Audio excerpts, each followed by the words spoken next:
नमस्ते बच्चों, कैसे हो आप लोग। आज हम लोग जो चैप्टर पढ़ेंगे वो कक्षा 8 की पढ़ेंगे। कक्षा 8 का जो पहला चैप्टर है वह है लाख की चूड़ियाँ। ठीक, अब लाख की चूड़ियाँ इन्हें लिखा है कामता प्रसाद। तो इस चैप्टर को शुरू करने से पहले हम लोग कामता जी के बारे में कुछ जान लें। कवि परिचय, लेखक परिचय होता है हमारे यहाँ, तो साहित्य में लेखक हैं ये कामता प्रसाद जी हमारे, तो उनके बारे में कुछ जानते हैं। अब कामता प्रसाद जी ऐसे जगह से आते हैं जो अपने अंदाजे बयां के लिए एकदम से प्रसिद्ध है, पूरे विश्व में प्रसिद्ध है। वह अपने अंदाजे बयां, अंदाज के लिए प्रसिद्ध है।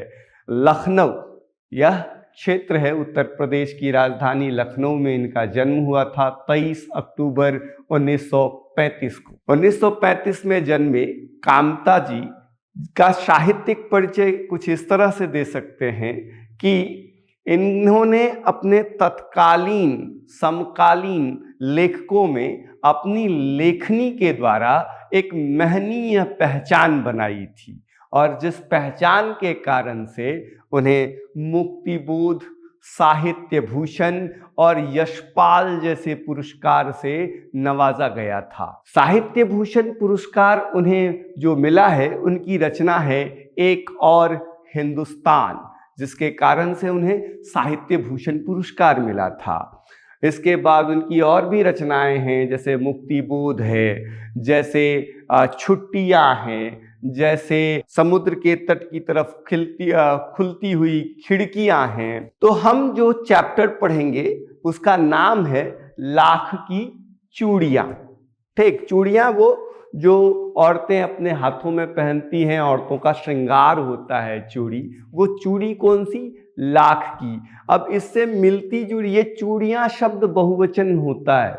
चूड़ियां वो एक तो होती नहीं है, 12 की कम से कम वो होती है, एक दर्जन एक हाथ में पहनी जाती है, 12 चूड़ियों का वो बंडल होता है, इसीलिए चूड़ी ना कह करके चूड़ियां।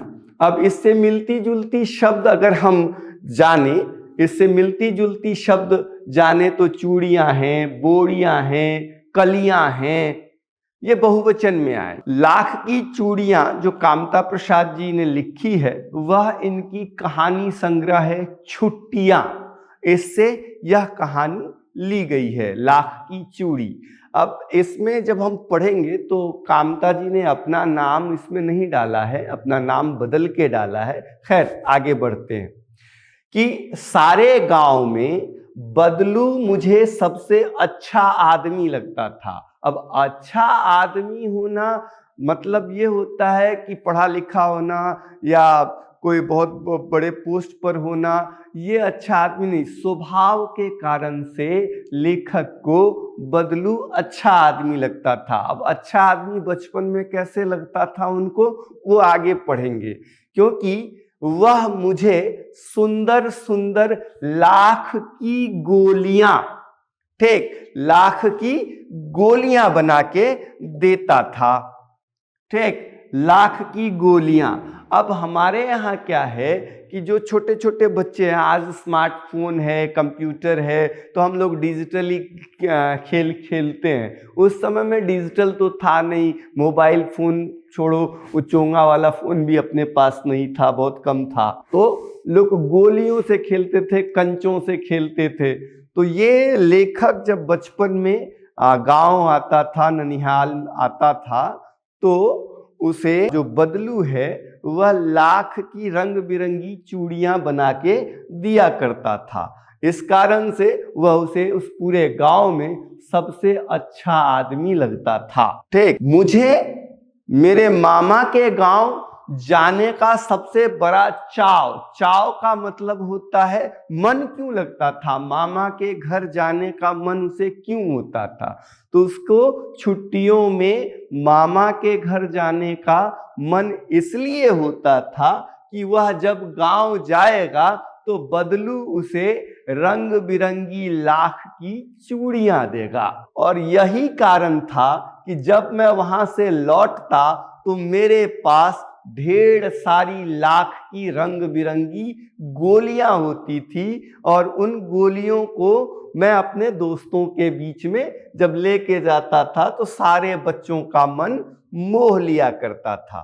वैसे तो मामा के गांव होने के कारण मुझे बदलू को बदलू मामा कहना चाहिए था, क्योंकि वो ननिहाल जाते थे तो बदलू उन्हें मिलता था। अब ननिहाल में जो लोग होते हैं वो तो हमारे मामा होंगे या नाना होंगे, और इस कारण से लेखक ने कहा है कि बदलू को हमें बदलू मामा कहना चाहिए था, परंतु मैं उसे बदलू मामा न कहकर बदलू काका कहा करता था। ये भी अन्य बच्चों की तरह, जैसे उस गांव में बाकी बच्चे बदलू को बदलू काका कहते थे तो बच्चों के मुंह से सुन सुन करके वो भी उनको बदलू काका कहने लगे थे। हमारे घर में भी होता है, जैसे हमारे दादा को सब बड़े दादा कहने लगे तो जो हम छोटे से बड़े होते हैं जो सुनते रहते हैं वही बोल देते हैं बड़े दादा, अपने दादा नहीं बड़े दादा हैं हमारे।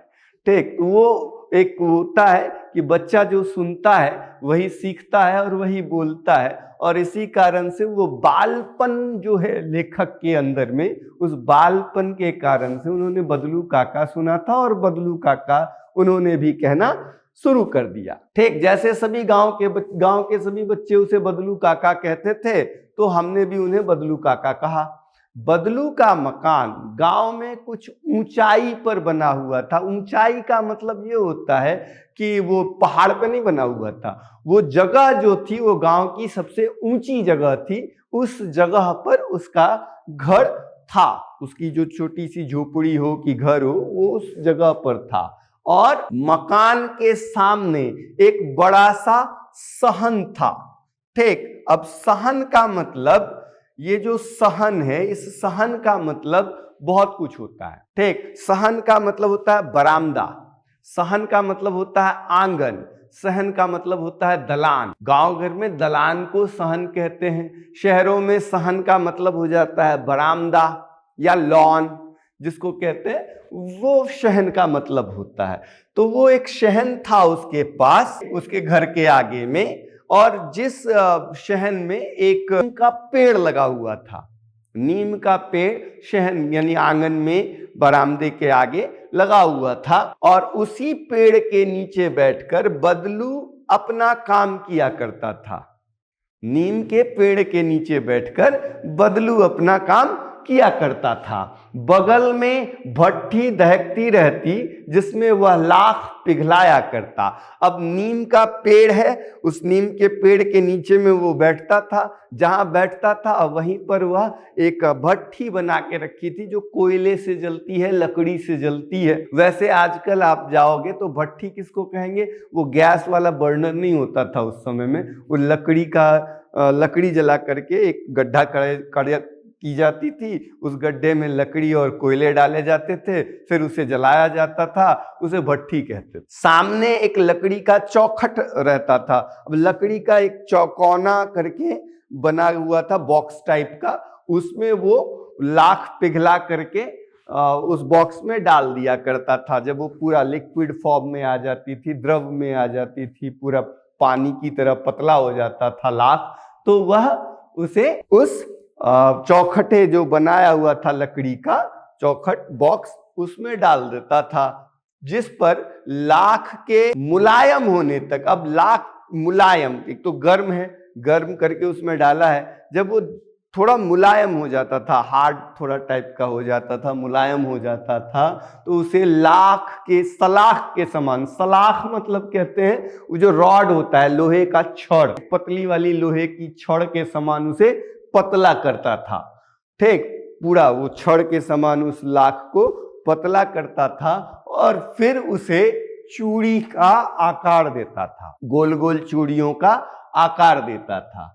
अब उसके पास में 4-5 बेलन नुमा लकड़ी का ऐसा बेलन, जो हम लोग बेलन कहते हैं उसको, जो घर में रोटी बेलने के काम आती है लकड़ी का, उस टाइप का वो रहता है, लेकिन वो बेलन उस बेलन से बिल्कुल अलग। वो ऐसा था जैसे कि वो पेंसुला देखते हैं ना हम लोग, एकदम ऊपर से चौड़ा, नीचे से एकदम पेन की तरह पतला त्रिकोण टाइप का होता है, ट्रायंगल शेप में, उस टाइप का वो बेलन रहता था। और बेलन नुमा मुंगेरियां, वो जो लकड़ी होती थी बेलन लकड़ी की, वो मुंगेरी के टाइप का होता था। जैसे कि ये पेन है, अब यहाँ से ये उठा, ठीक, यहाँ से पतला होते होते यहाँ पर आया, फिर यहाँ पे खत्म, और फिर पकड़ने के लिए एक छोटा सा मूठ यहाँ बना होता था, ठीक, ऐसे पकड़ते थे।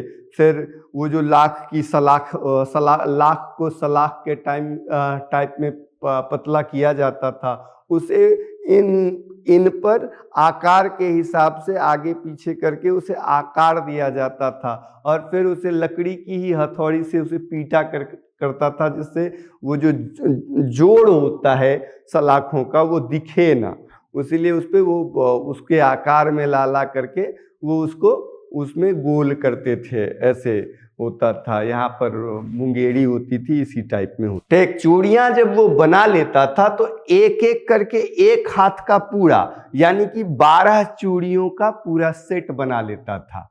12 चूड़ियों का वो पूरा सेट बनाता था, ठीक। लाख की चूड़ियों का आकार देकर वह पहले मुंगेरियों पर चढ़ाकर गोल और चिकना बनाता, यह आपको बता दिए हैं, ठीक। और चूड़ियां बना चुकने के पश्चात वह उस पर रंग करता था, उसे रंगता था अलग अलग रंगों से, पीले, लाल, नीले, हरे, अलग अलग रंगों से उसे रंगता था।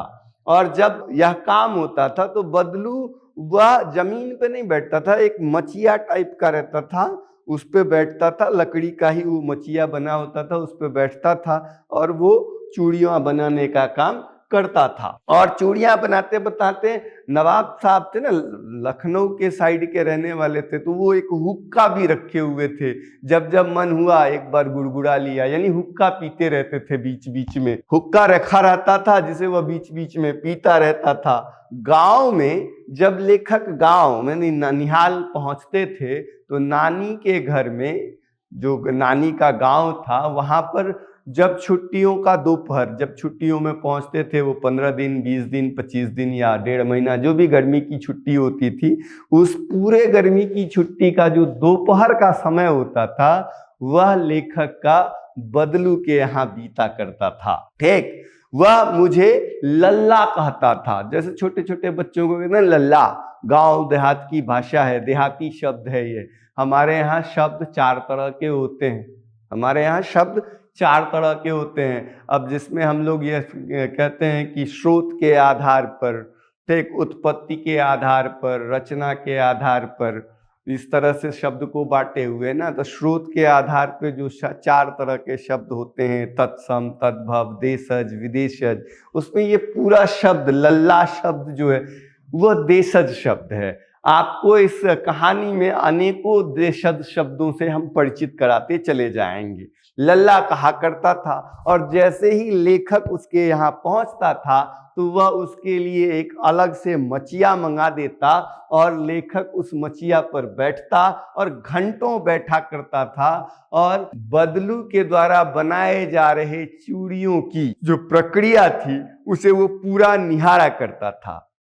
अब यहाँ तक जब पहुंचे हैं तो हम यहाँ पर पहुंच गए। अब इसके आधार पर आगे फिर चलते हैं अगले क्लास में। धन्यवाद।